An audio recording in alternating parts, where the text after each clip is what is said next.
Well, the most exciting part of the collaboration is meeting you. It's so exciting to just do things together and share ideas and create and just put it into this experience.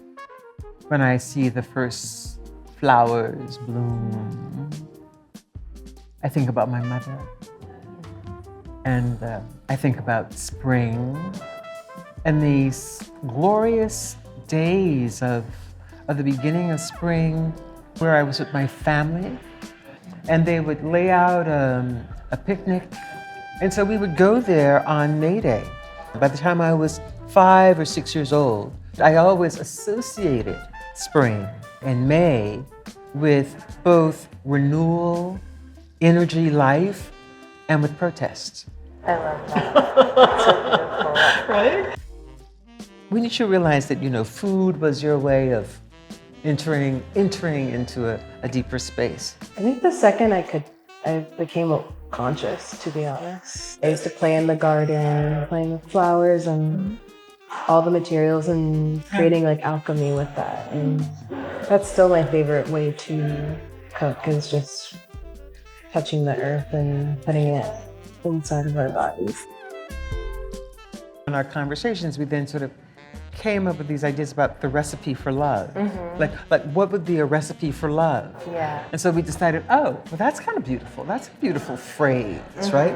Is there a way that we can place that in the environment, right?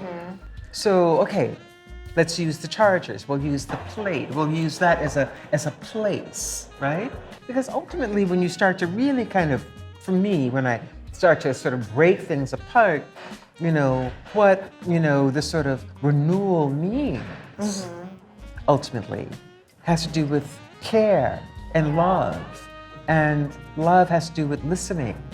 And then if you listen, then you learn. And if you learn, then you lean. And if you lean, then you linger. And if you linger, then you laugh. And if you laugh, then you love. Exactly.